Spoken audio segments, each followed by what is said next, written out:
നമസ്കാരം. സുഭാഷിതം ഡിജിറ്റൽ ചാനലിലേക്ക് സ്വാഗതം. ഇന്നലെ നായയുടെ ശല്യം, സ്ട്രീറ്റ് ഡോഗ്സിൻ്റെ അല്ലെങ്കിൽ സ്ട്രീറ്റ് ഡോഗ്സിൻ്റെയൊക്കെ ശല്യത്തെക്കുറിച്ച് നമ്മൾ എഴുതിയിരുന്നു, ഒരു വീഡിയോ ചെയ്തിരുന്നു. പക്ഷേ അത് കണ്ടിട്ടൊന്നുമല്ല. പക്ഷേ ഇന്നൊരു സന്തോഷ വാർത്ത കൂടെ അറിയിക്കാനാണ് ഈ വീഡിയോ ചെയ്യുന്നത്. കാരണം ഇത് എത്ര വീഡിയോ ചെയ്താലും തീരാത്തൊരു വിഷയമാണ്. ഇന്ന് സുപ്രീം കോടതി ജസ്റ്റിസുമാരായ വിക്രം നാഥ്, സന്ദീപ് സേത്തയും NV അൻജാരിയും അടങ്ങുന്ന ബെഞ്ചിൻ്റെ ഒരു നിർദ്ദേശമുണ്ട്. കേന്ദ്ര ഗവൺമെൻറ് അടിയന്തരമായി ഇതിലൊരു നയം രൂപീകരിക്കണം.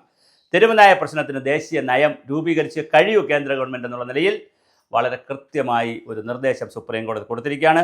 എല്ലാത്തിലും അഭിപ്രായം പറയും പോലെ നായപ്രേമികൾ കേസിന് കാശ് മുടക്കണം. അതുപോലെ തന്നെ മൃഗക്ഷേമവും പൊതുസുരക്ഷയും ഒരുപോലെ കണക്കെടുത്തുകൊണ്ടുള്ള പുതിയ നയമാണ് വേണ്ടതെന്ന് രാഹുൽ ഗാന്ധി അവർ പറഞ്ഞു കഴിഞ്ഞു.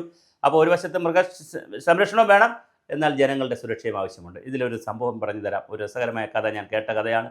ഒരു വീട്ടിലൊരാൾ പട്ടി വീട്ടിലേക്ക് വരുന്നതുകൊണ്ട് ശല്യം കൊണ്ട് പട്ടിയെ കമ്പെടുത്ത് ഓടിക്കാൻ നോക്കിയപ്പോൾ വഴിയെ ഒരാളിന് സഹിച്ചില്ല. പട്ടി സ്നേഹിയായിട്ടുള്ള ഒരാളിന് സഹിച്ചില്ല. അയാൾ ചോദിച്ചു, എന്തിനാണ് ഈ പട്ടിയെ ഇങ്ങനെ തല്ലുന്നത്? നിങ്ങൾക്ക് വേറെ ജോലിയില്ലേ? കേസാവൂലെന്നൊക്കെ പറഞ്ഞ് വിരട്ടി.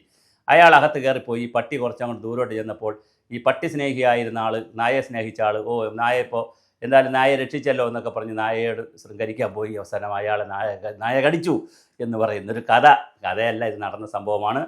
അപ്പോൾ അതുകൊണ്ട് ഇങ്ങനെയൊക്കെ പട്ടി സ്നേഹവും നായ സ്നേഹവും നമുക്ക് വേണ്ട. നായ്ക്കൾ വളരെ വലിയ ഗുരുതരമായ പ്രശ്നങ്ങൾ. 4 വയസ്സായ കുഞ്ഞിനെ നായ്ക്കൾ കടിച്ച വാർത്ത വലിയ വാർത്തയായിട്ടാണ് നമ്മൾ വീഡിയോകളൊക്കെ കാണുന്നത്.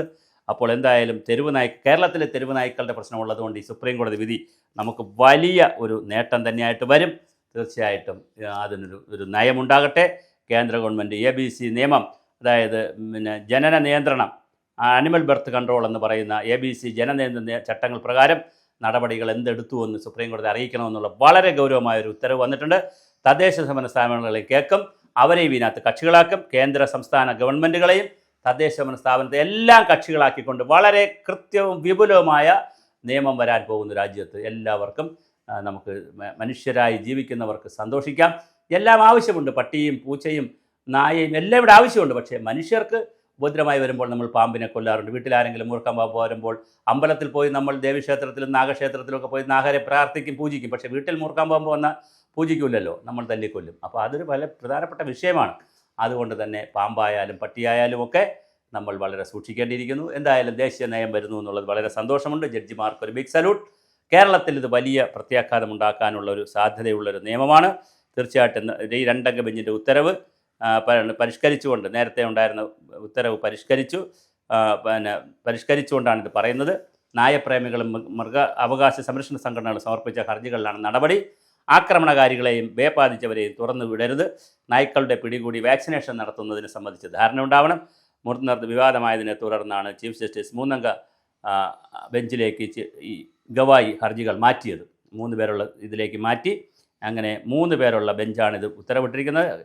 വിക്രം നാഥ്, സന്ദീപ് മേത്ത, NV അൻജാരിയ തുടങ്ങിയ 3 അംഗ ബെഞ്ചാണ് ഇതിനകത്ത്. അപ്പോൾ അതൊരു സീരിയസ് ആയിട്ടുള്ളൊരു ഇഷ്യൂ ആയിട്ടാണ് വന്നിരിക്കുന്നത്. എന്തായാലും ദേശീയ നയം വരും, അതിനനുസരിച്ച് സംസ്ഥാന നയവും പ്രാദേശിക നയമൊക്കെ വരട്ടെ. നായ്ക്കളെ നമുക്ക് സുരക്ഷിതമായി സൂക്ഷിക്കാം. ജനങ്ങളെ കടിക്കുന്നതിൽ നിന്ന് നമുക്ക് മാറ്റി നിർത്താം. അങ്ങനെ ജനങ്ങളുടെ സുരക്ഷ വരട്ടെ, നായ്ക്കൾ സംരക്ഷിക്കപ്പെടട്ടെ.